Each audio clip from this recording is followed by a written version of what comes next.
Hello everyone, मेरा नाम मनीष कुमार है और आप सभी का मनी रूट्स के यूट्यूब चैनल पे स्वागत है। तो जैसा कि आप सभी जानते हैं कि स्टॉक मार्केट रिलेटेड हमने एक वीडियो सीरीज शुरू की जिसमें सभी बेसिक कॉन्सेप्ट्स को हम लोग कवर करते हैं। तो आज ये हमारी फोर्थ वीडियो का सेकंड पार्ट है।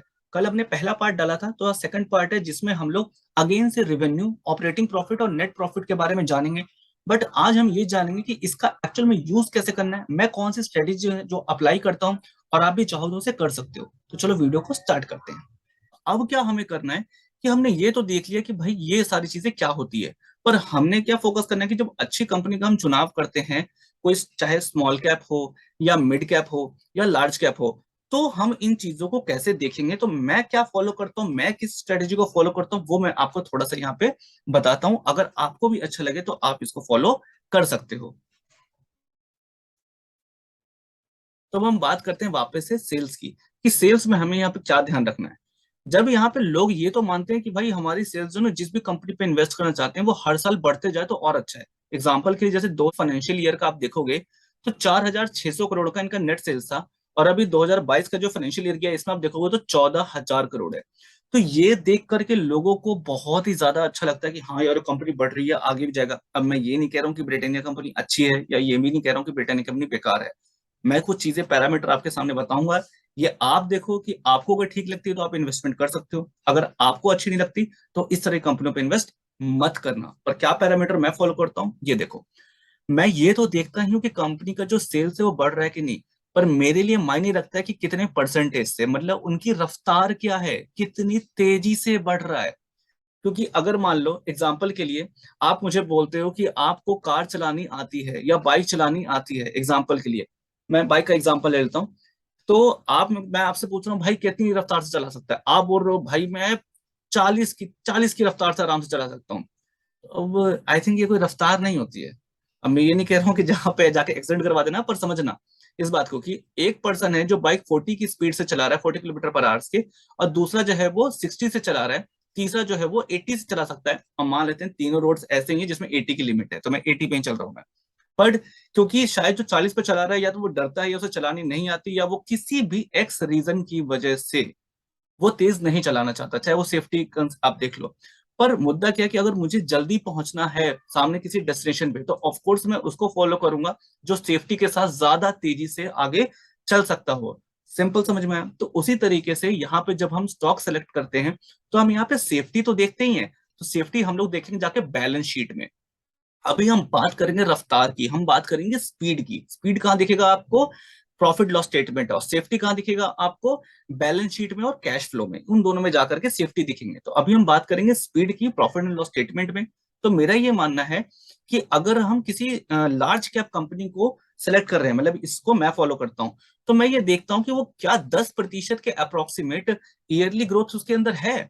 अगर 10% की रफ्तार से आगे बढ़ रही है तो मुझे वो अच्छी लग सकती है। बट अगर वो 10% से काफी नीचे है, मतलब कि 5%, 6% है, तो मैं ऐसे लार्ज कैप कंपनी पे इन्वेस्ट करना पसंद नहीं करता हूं, मैं अवॉइड कर देता हूं। अगर मैं मिड कैप कैटेगरी में जाऊंगा, क्योंकि ये लार्ज कैप की कंपेरेटिवली छोटी कंपनी है, तो इनके पास एक स्पेस होता है आगे बढ़ने का, थोड़ी सी ज्यादा स्पीड से बढ़ने का। तो यहाँ पे मैं कोशिश करता हूँ कि अप्रोक्सीमेट अगर 15% से 20% की अगर रफ्तार मुझे मिल जाए तो ये मुझे ज्यादा पसंद आ जाता है। इसी के हिसाब से अगर मैं स्मॉल कैप कैटेगरी को मैं अगर नोटिस करूंगा, तो आप जानते हो कि छोटी कंपनियां सबसे ज्यादा तेजी से आगे बढ़ सकती हैं। तो मैं ऐसी स्मॉल कैप कंपनियां ढूंढता रहता हूं जिनके अंदर मिड कैप या लार्ज कैप बनने का पोटेंशियल होता है। तो यहाँ पे 20% से 30% का अगर मेरे को ईयरली ग्रोथ मिल जाए इनके रेवेन्यू ग्रोथ में, तो मैं बहुत ही ज्यादा सेटिस्फाइड हो जाता हूँ। और इससे ऊपर मिल जाए किसी में तो एक्सेप्शनल है, वो तो मजा ही आ जाता है। कभी कभी ऐसा नहीं कि मिलता नहीं, मिलता है। और ऐसा मिला भी है जिस कंपनी में अगर आप 3 साल में किसी में अगर 10 गुना हुआ हो तो नोटिस करना। हाँ, किसी ने ऑपरेटर ने अगर उसको ऑपरेट किया हो तो एक अलग बात है। पर नेचुरली अगर किसी कंपनी में अगर आपका पैसा 3 साल के अंदर में या 4 साल में 10 गुना हुआ हो, तो आप नोटिस करना कि अगर वो एक स्मॉल कैप कंपनी थी तो उनकी जो ईयरली ग्रोथ होगी उनकी रेवेन्यू की, वो हो सकता है 30 या 35% की दर से भी हो रही होगी। तो इस चीज का आपको ध्यान रखना है। तो अगर आप चाहते हो कि नेक्स्ट 5 ईयर के अंदर में आपका एक बहुत अच्छा, या नेक्स्ट 10 ईयर में एक अच्छी वेल्थ क्रिएट हो, और अगर आप सेफ्टी चाहते हो तो ऑफकोर्स लार्ज कैप में जाना। थोड़ा सा रिस्क ले सकते हो, मॉडरेट रिस्क, तो आप मिड कैप में जाना। और बहुत ज्यादा रिस्क ले सकते हो तो आपको स्मॉल कैप में जाना चाहिए। मैं क्या करता हूँ, मैं इन तीनों के कॉम्बिनेशन में यूज करता हूँ। जैसा मैंने पिछली वीडियो में बताया था, लार्ज कैप में डालता हूँ मैं 20% पैसा, मिड कैप में डालता हूँ मैं 30% पैसा, और स्मॉल कैप में डालता हूँ मैं 50% पैसा, और मेरा जो इन्वेस्टमेंट अर्जन होता है वो 15 साल से 20 साल का है। अगर इससे कम का है तो अकॉर्डिंगली आपको चेंज कर देना होगा इन सारे प्रोपोर्शनेट को, तो ये ध्यान रखना है। तो आई थिंक ये डेटा आपने लिख लिया होगा, और नहीं लिखा है तो इसको वीडियो को रोक करके अभी जाके लिख लो। लार्ज कैप में 10%, मिड कैप में 15 से 20%, और स्मॉल कैप में 20 से 30% का ये मैं फॉलो करता हूँ। आप अपने एक्सपीरियंस से जब आप थोड़ा सा एक्सपीरियंस लोगे तो इस डेटा को अपने अकॉर्डिंग थोड़ा सा स्ट्रेटेजी को चेंज भी कर सकते हो। तो चलो हम देखते हैं ब्रिटानिया का कितना है। अभी देखो पूरा मैं इसका 10-11 साल का तो नहीं देखने वाला, पर लास्ट में 4-5 साल का अगर मैं यहाँ पे देख लूं तो जैसे 2018 से लेकर के 2019 तक का जो है ये लगभग ये कितना है, एक बार मैं वो कैलकुलेट कर लेता हूँ। आप भी चाहो तो मोबाइल पे या कैलकुलेट करके इसको देख लो।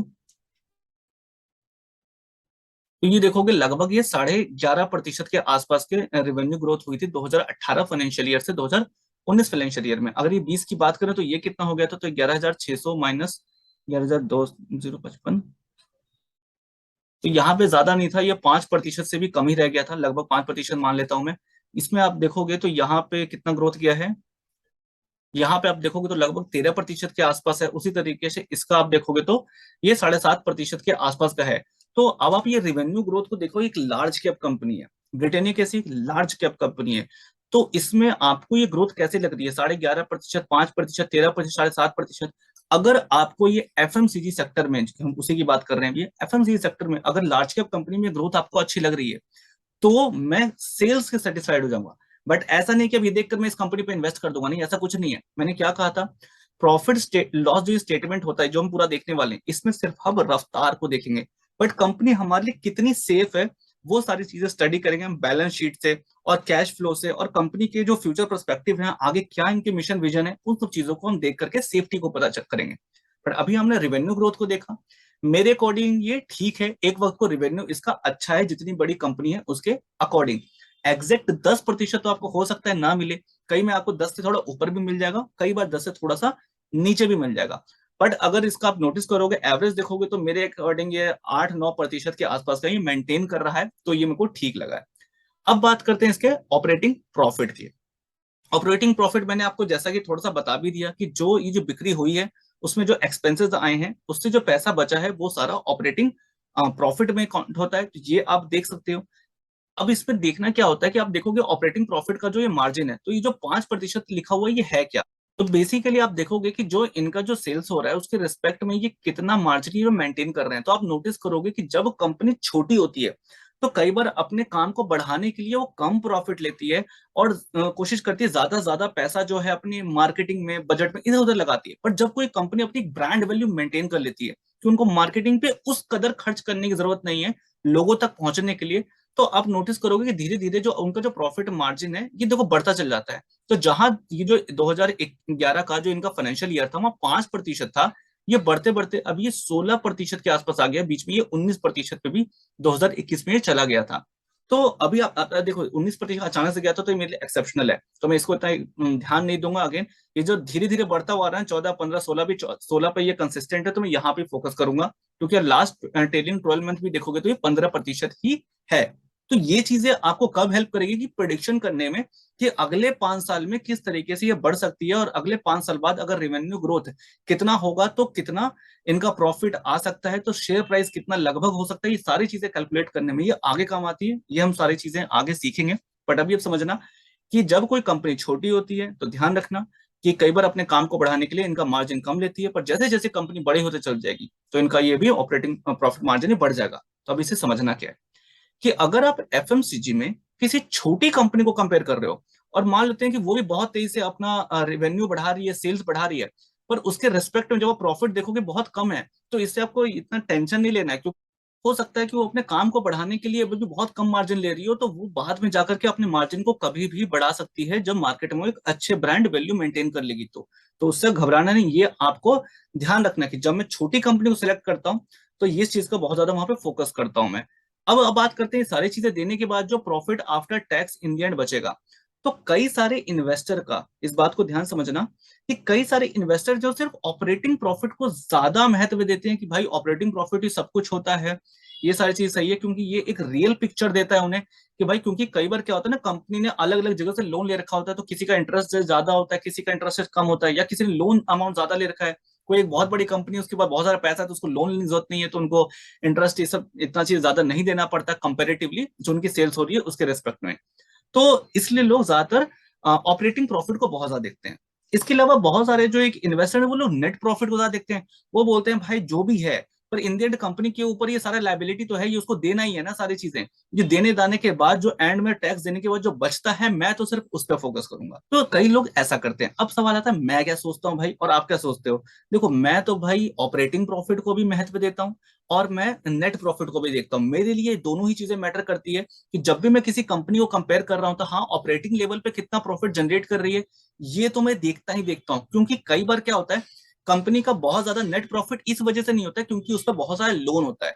बट कुछ जो अच्छी कंपनी होती है वो वक्त के साथ बहुत तेजी से अपने लोन को खत्म कर रही होती है। तो वो मेरे लिए इन्वेस्टमेंट का बहुत अच्छा टाइम मिल जाता है कि अगर मैंने जल्दी उस पर सही चीजें देखकर इन्वेस्ट कर दिया, तो जब उसके बाद लोन खत्म हो जाएगा, लाइबिलिटी सारी खत्म हो जाएगी, मतलब उनके सेल्स के रिस्पेक्ट में बहुत कम हो जाएगी, माइनर हो जाएगी, तो वो बहुत अच्छा प्रॉफिट कन्वर्ट करके दिखाएगी। इसी के साथ साथ दूसरा इसका अपोजिट क्या होता है, बहुत बैड पिक्चर भी दिखता है। जो लोग कई बार सिर्फ ऑपरेटिंग प्रॉफिट देख करके आगे इन्वेस्ट कर देते हैं, वो नेट प्रॉफिट पे नहीं जाते हैं। तो एक चीज बता दूं कि कई बार कंपनी पे इतना ज्यादा डेट होता है, इतना ज्यादा कर्जा होता है कि वो उसको सही नहीं कर पाती और एक दिन बैंकरप्सी की ओर बढ़ जाती है। तो स्टार्टिंग में अगर वो प्रॉफिट बना भी रही होती है तो इसका कोई सेंस नहीं बनता अगर कंपनी पे इतना कर्जा जिसको वो हैंडल नहीं कर पा रही है। तो इसीलिए मेरे अकॉर्डिंग पर्सनली मैं ऑपरेटिंग प्रॉफिट भी देखता हूँ। ये सारी चीजें जो कितना ये सब, ये जो इंटरेस्ट ये सब जा रहा है, डेप्रिसिएशन कितना हो रहा है इनके सेल्स के रिस्पेक्ट में, ऑपरेटिंग प्रॉफिट के रिस्पेक्ट में, ये एक बार थोड़ा सा देख लेता हूँ।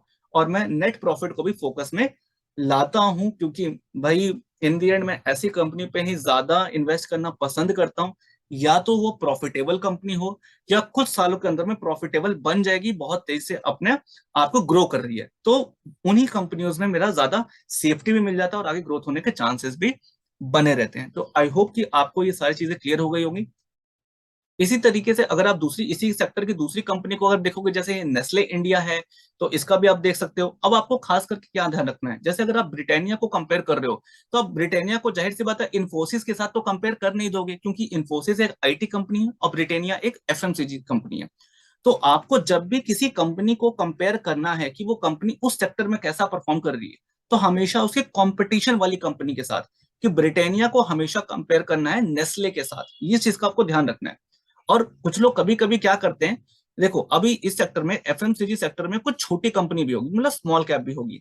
तो कई बार लोग क्या करते हैं, स्मॉल को कंपेयर करते हैं लार्ज कैप के साथ। मतलब मैं एफएमसीजी को छोटी कंपनी है तो उसको कंपेयर करूंगा नेस्ले के साथ, तो ये तो यार हाथी को चींटी को कंपेयर करने वाली बात होगी, तो ये कोई सेंस नहीं बनता है। हाँ, देखना जरूर चाहिए दोनों को कि उस सेक्टर की जो बड़ी कंपनियां है वो कैसा परफॉर्म कर रही है और उस सेक्टर की जो छोटी कंपनियां वो कैसा परफॉर्म कर रही है, देखना बिल्कुल चाहिए। पर अगर मैं एफएमसीजी सेक्टर की, या एग्जांपल लो मैं आईटी सेक्टर की, या कोई अदर बैंकिंग सेक्टर में भी अगर मैं किसी छोटी कंपनी पे इन्वेस्ट करना चाहता हूं, तो मैं ज्यादातर टाइम पे छोटी कंपनियों से कंपेयर करता हूं। बट उस सेक्टर की मिड कैप और लार्ज कैप कंपनी को भी एक बार देख लेता हूं कि वो किस तरीके से ग्रोथ हुई है। क्या वो जो स्मॉल कैप है जिसको मैं देख रहा हूँ, जो मुझे अच्छी लग रही है, क्या वो उसी पाथ पे चल रही है, उसी ट्रैक पे चल रही है कि वो भी कल को मिड कैप या लार्ज कैप बन सके। तो ध्यान रखना है कि अगर मैं जैसे ब्रिटानिया को कंपेयर कर रहा हूँ तो नेस्ले के साथ। अब हालांकि हम लोग इस वीडियो में ब्रिटानिया और नेस्ले को कंपैरिजन नहीं करने वाले हैं क्योंकि ऑलरेडी वीडियो बहुत लंबी हो गई है, बहुत ज्यादा हो जाएगी। और बट एक चीज मैं दिखाना चाहता हूँ आपको, कि मैंने आपको बोला था अभी कि जब कोई इंडियन कंपनी होती है तो हमारा जो फाइनेंशियल ईयर है वो अप्रैल से मार्च तक में चलता है। जबकि अगर कोई इंडिया की बाहर की कंपनी है तो आप वहां देखोगे कि जनवरी से दिसंबर तक का उनका फाइनेंशियल ईयर चलता है। तो आप नोटिस करोगे नेस्ले का जो ये जो सारा दिखा हुआ है डेटा, तो दिसंबर दिसंबर दिसंबर आपको ये दिख रहा होगा। तो आई होप कि इससे आपको सामने पता चल गया होगा। तो इन सब डेटा को देखकर आप बिल्कुल भी कंफ्यूज मत होना। तो चलो हम इस वीडियो को वाइंड अप करते हैं और कुछ इंपॉर्टेंट चीजों को याद जो रखना है आपको ध्यान रखना। स्मॉल कैप 20 से 30% का रिवेन्यू ग्रोथ होना चाहिए, ऐसा मैं फॉलो करता हूँ। मिड कैप में 15% से 20% तक का, और लार्ज कैप में 10% के आसपास तक का रिवेन्यू ग्रोथ में हमेशा ध्यान देता हूँ। इसके अलावा मैंने आपको बताया कि जो ऑपरेटिंग प्रॉफिट है हमेशा याद रखना कि स्टार्टिंग डेज में जो इनका मार्जिन होगा वो थोड़ा सा कम होगा अगर कंपनी छोटी है तो, और धीरे धीरे जैसे कंपनी की ब्रांड वैल्यू बनती है तो ये अपने मार्जिन को बेटर करते चले जाती है। और ऑपरेटिंग प्रॉफिट और ये जो नेट प्रॉफिट है मैं दोनों ही देखता हूँ, बाकी आपकी मर्जी, आप किसी को भी देख सकते हो। इसके अलावा अदर इनकम और सेल्स ये दोनों अलग अलग हैं। अदर इनकम जो अलग से कंपनी ने कमाया उस साल का, वो कभी कभी कम ज्यादा भी होता रहता है, तो इससे ज्यादा इफेक्ट आपको नहीं पड़ना चाहिए। क्योंकि जैसा कि आप नेस्ले में यहाँ पे आप देखोगे तो यहाँ पे तो ये जो अदर इनकम है इसमें यहाँ पे लॉस में भी आपको शो हो रहा है। तो इस पे उतना ज्यादा फोकस ना करके जो इनका ऑपरेटिंग, जो मेन काम से जो बिक्री हो रही है, मेन काम से जो प्रॉफिट आ रहा है, और सबको जो भी इनके पास लायबिलिटी ये सब देने वेने के बाद, इंटरेस्ट डेप्रिसिएशन, उसके बाद जो प्रॉफिट बचता है टैक्स देने के बाद, इस पे ज्यादा फोकस करना है। तो आई होप कि ये सारी चीजें आपको क्लियर हो गई होगी। किसी तरह कोई डाउट रह जाता है तो प्लीज से कमेंट सेक्शन में जरूर से डाल देना। मैं कोशिश करूंगा कमेंट में आपको आंसर दे दूं, बट अगर नहीं दे पाया तो अलग से शॉर्ट वीडियो आपके लिए बना दूंगा। और अगर आपको मेरे सिखाने का तरीका पसंद आता है तो प्लीज वीडियो को लाइक करके अपने कॉन्टेक्ट के उन लोगों को जरूर से भेज देना जो लोग स्टॉक मार्केट को सीखना चाहते हैं बिल्कुल बेसिक से। इसके अलावा डीमेट रिलेटेड भी अगर आपको कोई भी डाउट आता है या म्यूचुअल फंड या इंश्योरेंस के रिलेटेड, तो आप इस व्हाट्सएप सपोर्ट नंबर पर कॉन्टेक्ट कर सकते हो। With this all, thank you, bye bye.